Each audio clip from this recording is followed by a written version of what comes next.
하나님의 말씀 우리가 함께 봅니다. 창세기 47장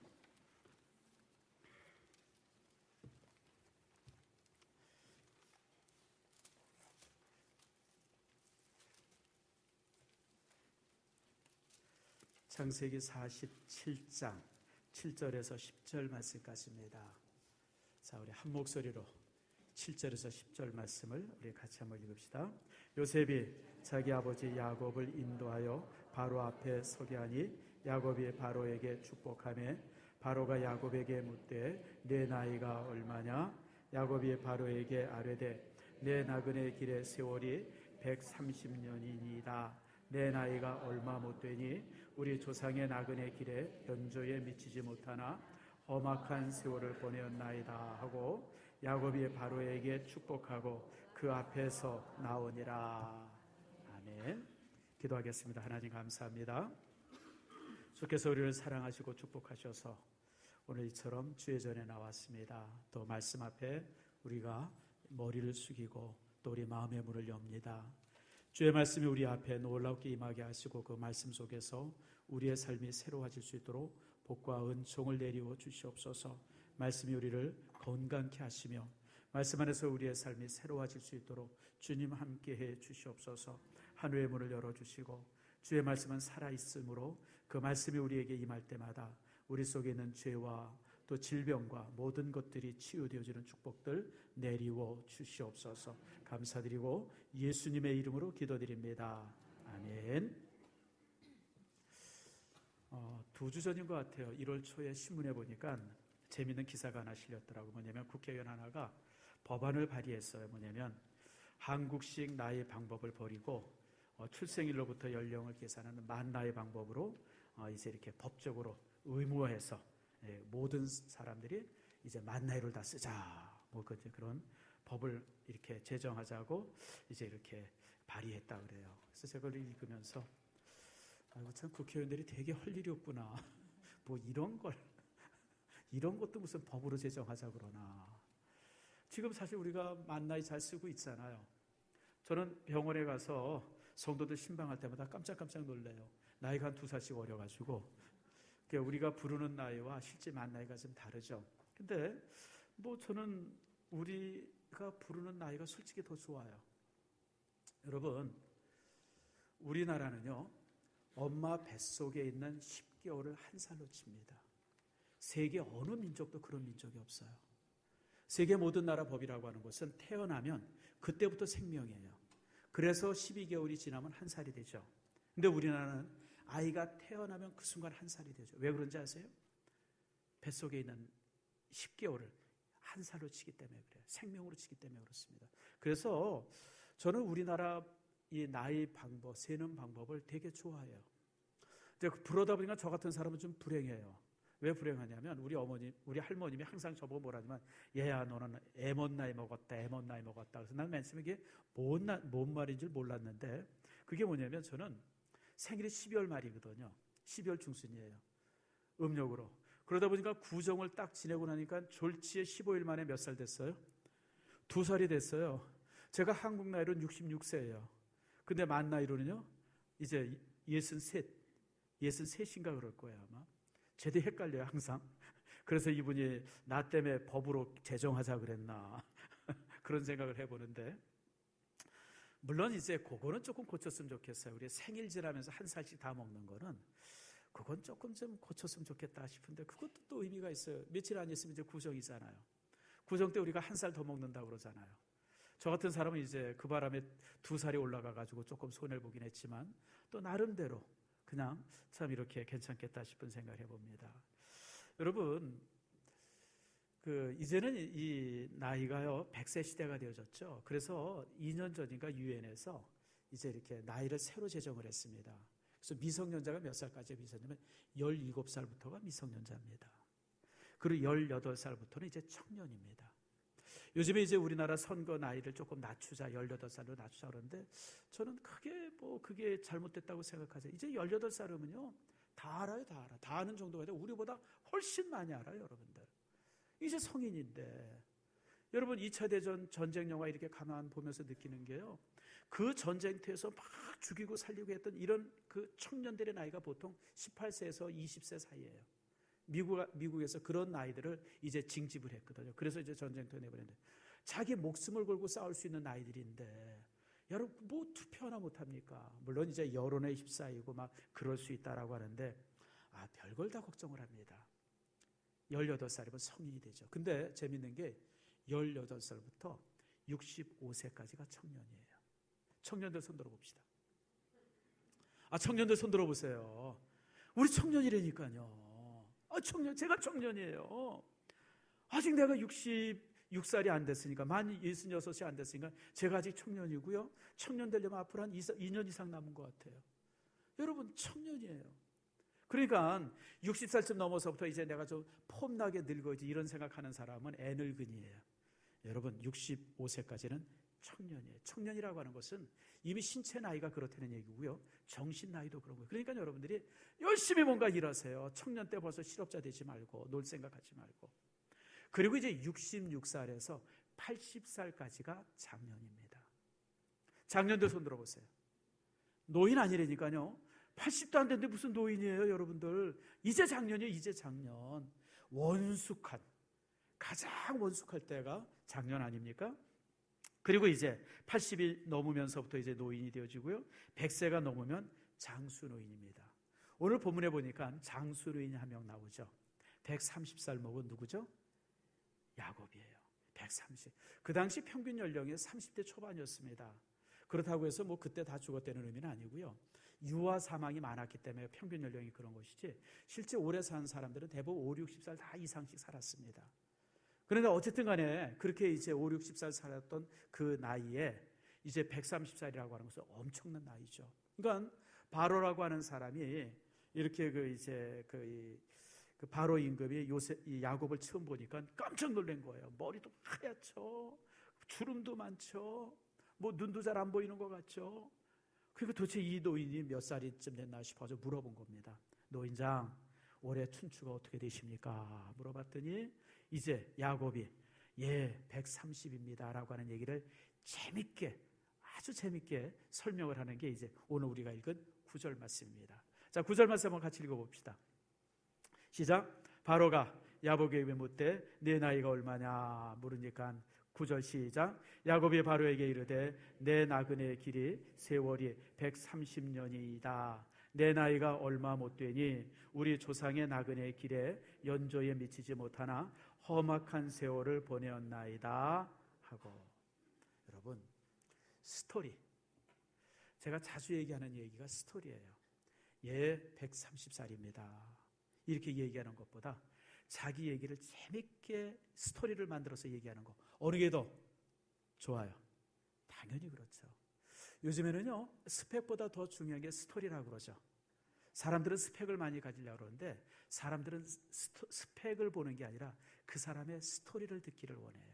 스토리, 그 사람의 살아왔던 삶의 이야기들, 뭐 똑같은 것을 얘기해도 좀 어떤 일종의 이제 이야기를 담아서 나레이티브죠. 이제 스토리를 만들어서 얘기하면 훨씬 더 감동도 있고 감격이 있습니다. 지금 이제 바로가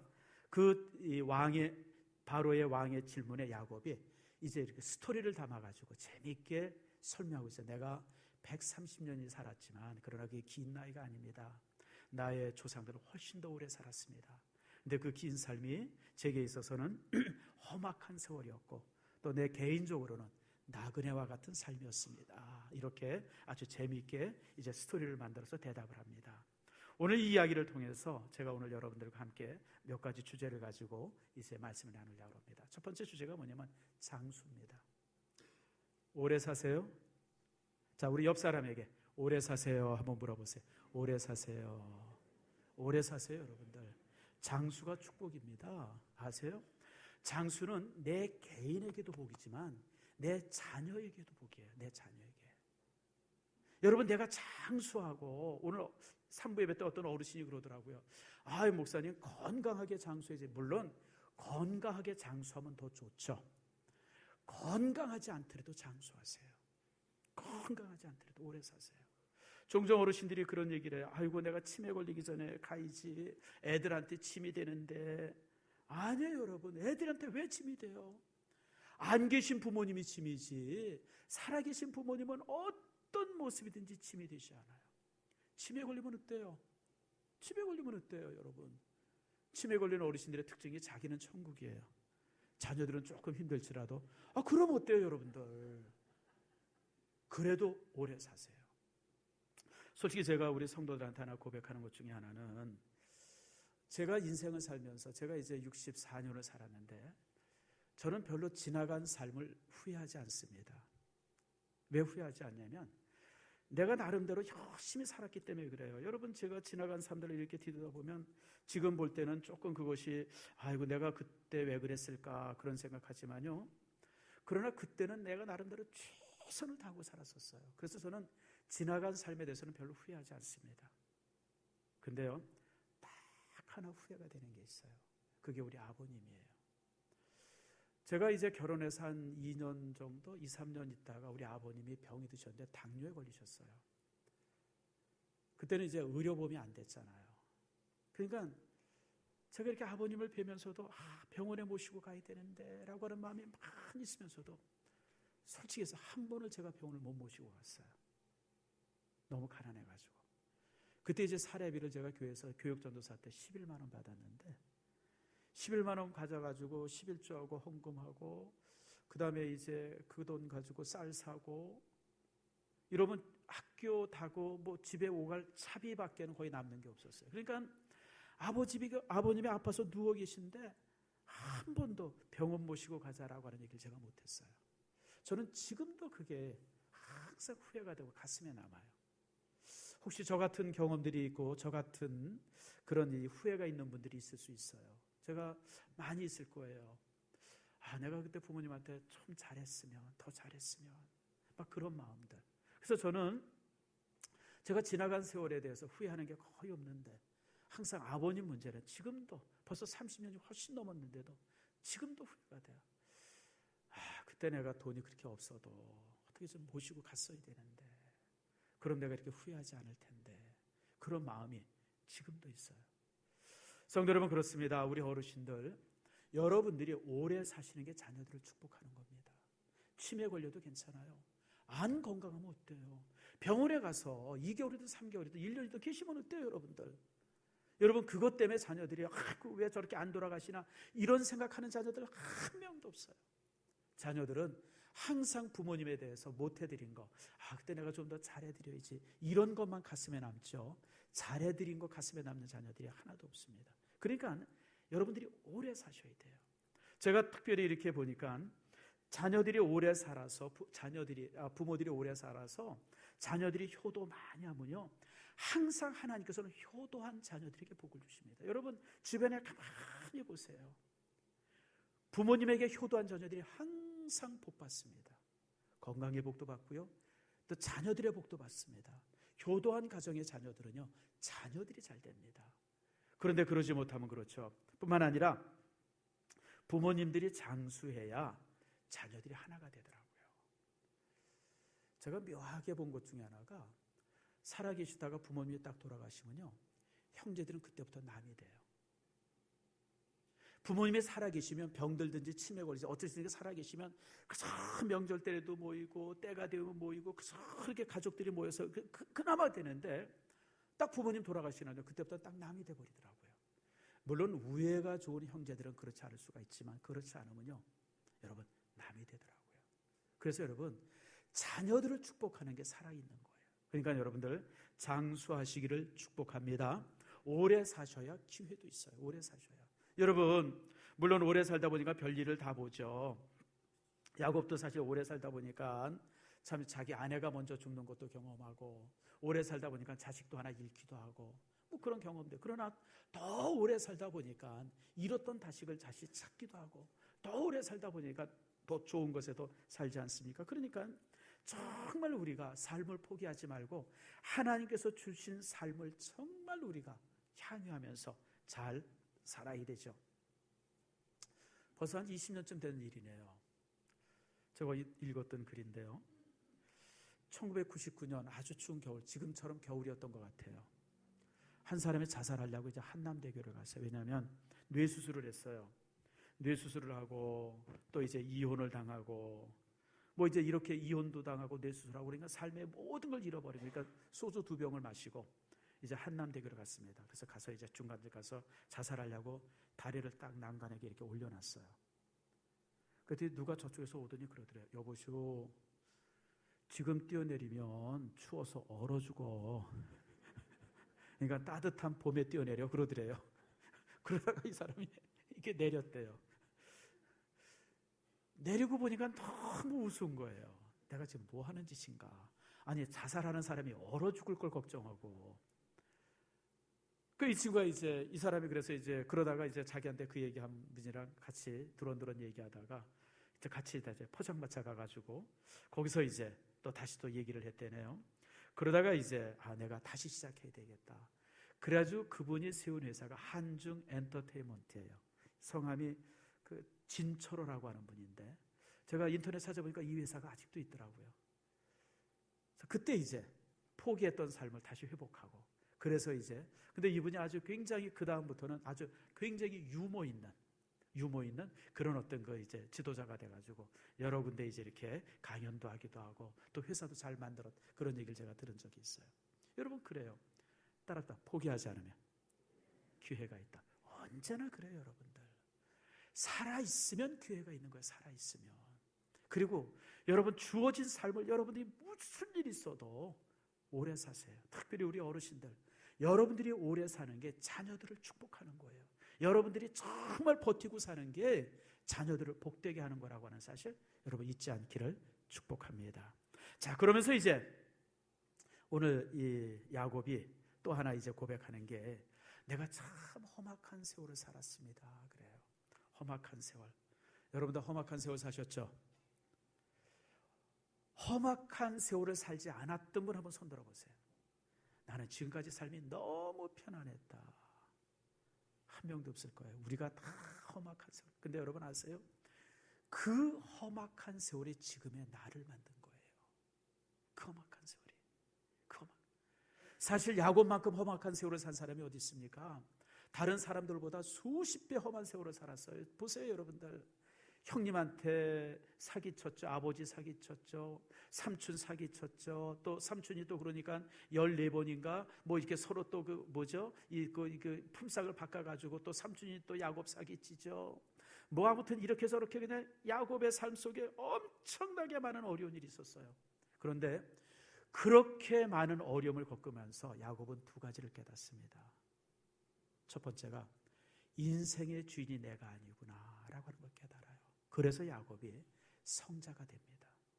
사람들이 험한 세월을 살면요 악해지는 사람이 있어요. 하나님 모르는 사람들은 험한 세월을 산 사람들이 좀 악해집니다.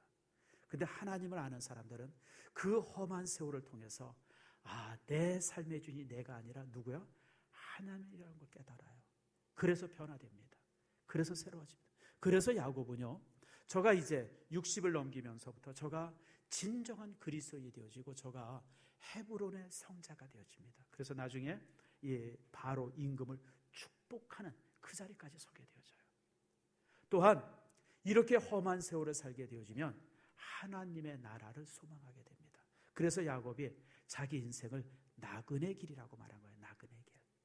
나그네 길이라고 하는 것은 목표가 있는 거예요. 그 목표를 보고 그러니까 내가 지금 사는 삶은 내가 이것이 삶의 목표가 아니라 원대한 저 끝에 하나님의 나라를 목표로 해서 내가 가는 삶의 과정이라고 하는 고백이에요. 여러분 요즘에 우리가 종종 그런 얘기하죠.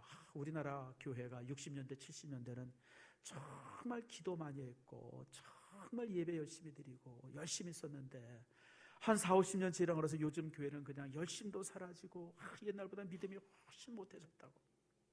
맞아요? 틀려요? 옛날보다 믿음이 못해졌습니까? 맞아요? 틀려요? 맞는 것도 같은데 목사님이 저렇게 물어보면 또 아니더라고.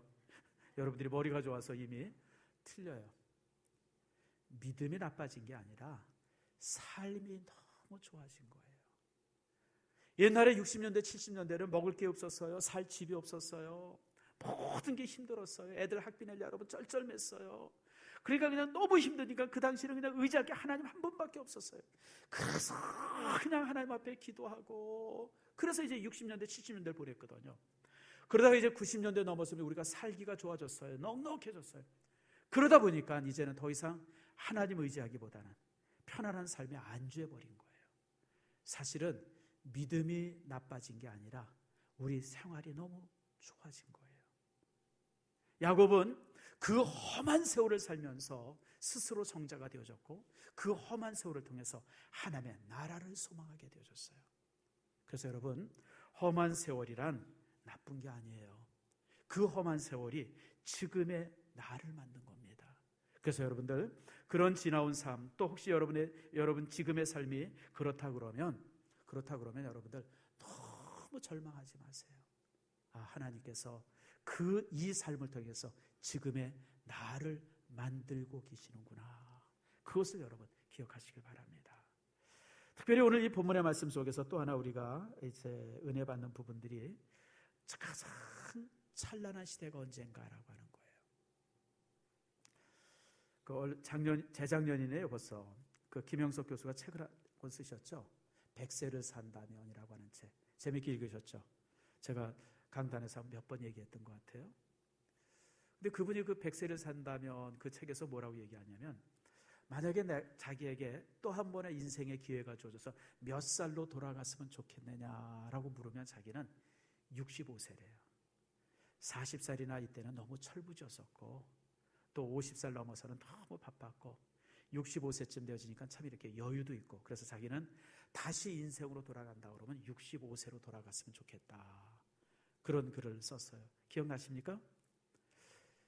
그러니까 그분은 스스로 자기가 생각하기를 자신의 인생의 최고의 황금기가 65세라고 생각한 거예요. 근데 저는 그렇게 안 봐요. 그분의 최고의 황금기가 언제인 줄 아세요? 지금이에요, 지금. 그분이 토요일마다 조선일보에다가 컬럼을 쓰세요. 제가 토요일마다 그 컬럼을 읽습니다. 뭐 이렇게 특별히 좋아서 읽는 게 아니라, 이분이 지금 100세가 넘으셨는데 어떻게 이런 글을 쓸 수 있을까? 그래서 제가 신기해서 읽어요. 신기해서. 물론 뭐 교훈될 만한 얘기는 없어요. 솔직하게 얘기하면 신변 잡기예요. 옛날에 누구 만났는데, 뭐 후배 만났는데 어쨌든 뭐 이런 얘기들이에요. 그러니까 그 특별히 노인들이 하시는 얘기들이 있잖아요. 그런 얘기인데, 제가 그런데도 꼭 토요일마다 그거 보는 게 제가 일상의 아주 재미 중에 하나예요. 제가 뭐라고 얘기를 하시나? 어떻게 이런 어른이 100세 넘으신 분이 어떻게 이런 글을 쓰시나? 제가 볼 때 그분의 인생의 최고의 절정기가 지금이에요.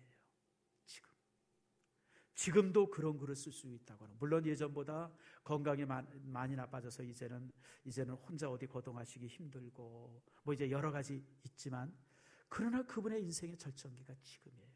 제가 왜 이 말씀을 드리냐면, 여러분 인생의 최고의 절정기는 지금이에요. 혹시 여러분 그런 생각할 거예요. 내가 그때 좋았는데, 내가 그때 건강했고, 그때는 날아다녔고, 그때는 내가 회사에서 정말 그냥 뭐 직장에서 내가 어땠었고 성공했었고, 그때는 정말 거칠 것이 없었고, 그때가 여러분 최고 좋은 전성기였다고 생각하는데, 아니에요 여러분. 혹시나 여러분 인생에 있어서 그때 참 그렇게 찬란한 때가 있었는지 모르지만, 제가 볼 때는 지금 이 순간이 내게 있어서 최고의 절정기, 황금기예요. 여러분 오늘 본문의 말씀 보세요. 요셉이 130살인데 그때 야곱이 그 130살의 나이에 지금 바로 임금을 어떻게 하고 있어요? 축복하고 있어요. 바로 임금을. 그리고 17년을 더 살아가지고요, 창세기 49장에 보면 이 야곱이 자기 자녀들을 다 불러다가 축복을 합니다. 첫째 아들부터 시작해서 쭉 축복을 하는데, 그 축복이 사실은 자녀들에게 그대로 다 이루어집니다. 그래서 이 유다 같은 네 번째 아들에게 축복했던 축복은요, 그게 성취가 되어서 메시아 예언의 시가 됩니다. 그 축복으로 인해서 여러분 이 유다 족속에서 왕이 나오죠. 그게 누굽니까? 다윗이잖아요. 그리고 다윗의 후손으로 누가 나옵니까? 예수 그리스도가 탄생했잖아요.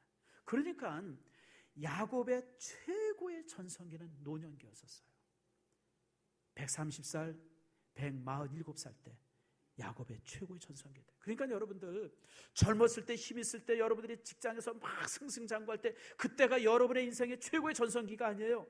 지금 이 순간이 자신에게 최고의 전성기라고 하는 사실, 여러분 잊지 않기를 축복합니다. 우리가 그렇게 살아야 돼요. 오늘이 내게 있어서 가장 최고의 날이다. 오늘이 내 삶에서 최고의 전성기다. 항상 이 마음을 가지고 살아요. 그렇기 때문에 우리는 무슨 생각을 또 하나 가져야 되냐면, 여러분, 오늘 내가 가슴 뛰는 일을 하면서 살아야 되겠다. 이 마음을 가져야 돼요. 혹시 여러분들이 가슴 뛰는 일이 없다고 하면 지금 여러분들이 가슴 뛰는 일들을 만들어야 돼요. 그래서 오늘 하루를 가슴 뛰면서 살아가는, 오늘 하루를 정말 여러분의 인생의 황금의 날로 만드는 것, 그것이 여러분 인생을 잘 사는 사람이에요. 무엇을 하든지 최선을 다하고요, 그리고 내가 하는 이 일이 하나님께서 내게 맡기신 일이다, 이런 이 하나님께서 내게 허락하신 일이다라고 하는 사명의식을 가지고 여러분이 살면 매 순간, 그리고 하고 있는 모든 일들이 가슴이 뛰어요. 자, 여러분 예를 들어 봅시다. 여러분 아침에 이제 식구들과 같이 식탁을 맞이해요. 항상 맞이하는 그 식탁의 자리지만, 여러분 하나님께서 오늘 이 순간을 내게 허락하셨다고 하는 사실이 딱 믿어지고 그 사실이 느껴지면 그 자리가 얼마나 가슴 뛰어요. 오늘 예배도 마찬가지예요. 오늘 제가 여러분에게 설교하지만 저 자신도 마찬가지예요. 내가 여러분들에게 이렇게 설교할 수 있다고 하는 것이 얼마나 참 감사한 일인가. 그러면 이 설교가 제게 있어서 얼마나 가슴 뛰는 일인지 몰라요. 여러분도 마찬가지예요. 이런 설교를 들으면서 여러분 같이 그런 가슴이 뛰죠. 그렇게 살아갈 때 우리는 후회하지 않는 인생을 살아갈 수 있어요. 여러분, 여러분의 날마다의 삶, 매 순간의 삶이 가슴 뛰기를 축복합니다. 여러분, 주어진 이 값진 인생들을 휴지처럼 버리지 마세요. 휴지처럼 그냥 팽개치지 마세요. 이 순간, 이 시간이 우리에게 얼마나 소중해요, 여러분들. 야곱이 그렇게 살았고, 그래서 결국은 야곱의 마지막 그 죽기 바로 직전에 147살 때 야곱의 삶은 가장 찬란한 그리고 빛나는 삶이 되었던 거예요. 제가 사실 오늘 이 설교를 준비하면서 책을 한 권 다시 찾아서 읽었어요. 그 책이 무슨 책이냐면 마지막 강의라고 하는 책입니다. 그 카네기 멜론 대학의 그 포시라고 하는, 랜디 포시라고 하는 교수가 쓴 책인데, 그 책을 제가 예전에 읽고 참 괜찮았어요. 그래서 설교 준비하다 문득 생각이 나서 이 책을 이제 다시 한번 찾아서 읽었습니다. 이 책의 내용이 이렇습니다. 이제 카네기 대학에서 이제 이 교수들에게 마지막 강의라고 하는 제목으로 이렇게 이 강의, 이 챕터를 줘서 이제 이렇게 강의하게 했을 때요. 그러다가 이제 그게 랜디 포시 박사에게 그 제의가 들어온 거예요. 그 제의가 딱 들어왔을 때 이 사람한테 암 선고가 내려졌어요. 그리고 시한부 선고가 내려졌어요. 이제 6개월만 삽니다라고 하는. 그때 이분이 그 6개월밖에 남지 않은 삶을 가지고 굉장히 고민을 했어요. 내가 이 남은 6개월을 어떻게 살아야 되나. 가장 좋은 방법은 가족과 함께 하는 거예요. 그렇지 않겠어요? 자기는 사실 20년은 더 살고 싶더래요. 책에 이제 내가 20년만 더 살아서 내 자녀들, 지금 이제 뭐 7살, 뭐 4살, 또 1년 6개월 되네, 이렇게 조망조망 하는 애들이 있는데 그 아이들에게 성인이 돼서 살아야 될 것들을 충분히 가르치고, 그래서 20년만 더 살았으면 좋은데 이제 6개월밖에 안 남은 거예요. 그래서 그 강의를 이제 준비하려고 하니까 아내가 제일 반대한 거예요. 아내가 수잔인가 그런데, 여보 당신 남은 삶을 가족이랑 있어야지. 강의를 하면 이제 우리와 떨어져 있을 텐데 그럼 되냐고, 인간이 그럼 되냐고 막 그러면서 이제 아내가 이제 이렇게 푸시를 한 거예요. 그러니까 그 고민 속에서 되게 고민을 한 거예요. 내가 남은 6개월을 가족이랑 함께 해야 되느냐, 아니면 내가 이 강의를 맡아서 강의를 할 것인가. 그리고 고민하다가 이제 아내를 설득을 했어요. 여보, 이 강의 준비가, 또 이 강의 내용이 내가 자녀를 위한 거야. 내가 자녀에게 주는 유언일 수 있어. 뭐 이제 그러면서 이제 강의를 준비하고, 그 강의를 준비하는 과정들, 그리고 자기가 살아왔던 삶의 내용들을 쭉 전반부 쓰고 후반부에 가가지고는 이제 자기가 인생을 살면서 지금까지 가졌던 삶의 여러 가지 열매들, 결과들, 그런 것들을 이게 쭉 이렇게 정리해놨더라고요. 저는 그 중에 제일 마음에 들었던 게 첫 장의 제목이에요. 첫 장의 제목이 뭐냐면, 한번 따라합시다. 부상당한 사자도 으르렁거리고 싶다. 여러분, 얼마나 멋있어요. 부상당한 사자, 이제 막 죽어가는 사자, 이제 숨이 넘어가는 사자도 마지막에는 뭐 하고 싶어요? 표하고 싶다. 그러고 죽고 싶다는 거예요. 그게 이제 첫 장의 제목이에요. 난 그 책을 펼 때 이 첫 장의 제목을 보고 그냥 가슴이 짠하더라고요. 그래, 부상당한 사자, 막 죽어가는 사자도 마지막에는 표하고 싶구나. 그게 우리 인생이 돼야 되겠구나. 그러면서 이제 그가 이제 쭉 과정들을 적는 거 이제 적었어요. 그렇습니다, 여러분. 우리 인생이 그래요. 비록 마지막 순간일지라도 우리는 어떻게 해요? 표호할 수 있어야 돼요. 우르렁거릴 수 있어야 돼요. 그게 인생을 값지게 사는 거예요. 남들 보기에 무슨 찬란하고 막 그런 게 아니라, 찬란하고 그런 게 아니라, 그저 보잘것없을지라도 우리가 정말 마지막 순간에는 그렇게 표호할 수 있는 그런 모습이 우리 속에 되죠. 그러면서 이제 그가 그 책 후반부에 넘어가면서 이제 그 자기가 이제 가졌던 삶의 가치들, 이건 뭐 너무 잘 아는 내용들이에요. 우리가 그동안 수없이 들었던 내용들인데 그런 내용들을 쭉 설명하는데 그 중에 또 재미난 게 몇 가지가 있더라고요. 그 중에 하나가 뭐냐면 위임하라는 거예요. 위임해라. 난 참 이 말이 마음에 들었어요. 따라합시다. 위임해라. 제가 이제 사무실에 이제 문을 이제 사실 그 이런 대학의 교수고 공대 교수니까 그 실험실에 얼마나 많은 기구들이 많이 있겠어요. 그러니까 항상 키를 자기가 잠그는 거예요. 왜냐하면 그 대학원생들을 믿을 수가 없는 거예요. 대학생들을 믿을 수가 없는 거예요. 저놈들한테 키 맡겨놨다가 뭔 일이 생길까 싶어가지고. 근데 그게 이제 인생의 실패인 거예요. 18살 먹은 대학생한테 키를 맡겨도 하등의 문제가 없는데 더 잘 정리해서 문을 잠그는데 자기가 그걸 못 믿어가지고 끝까지 남아서 있다가 문 잠그고. 그러니까 그분이 그 서론 부분 속에서 그런 얘기예요. 인생 중에 참 중요한 것 중에 하나가 위임할 줄 아는 거다. 그리고 쉴 때 쉴 줄 아는 거다. 쉴 때 쉴 줄 모르는 거예요. 근데 쉴 때 쉴 줄 모르니까 항상 힘든 거죠. 그러니까 위임하라. 뭐 그러면서 이제 재미난 얘기들이 여러 가지 있는데 여러분들에게 몇 가지 설명하면 이런 얘기예요. 가장 좋은 금은 쓰레기통 밑바닥에 있다. 여러분, 금 캐는 사람들, 광산 캐는 사람들 가끔 이렇게 이 다큐멘터리로 보죠. 큰 돌덩어리를 부숴서 자갈을 만들고 가벼운 것들을 다 버려, 물로 버리고 씻어서 버리고 다 채로 채서 버려요. 마지막 남아서 반짝거리는 게 뭐예요? 금인 거예요. 그러면서 그분이 하는 얘기가 뭐냐면 가장 값진 것은 맨 밑바닥에 있습니다.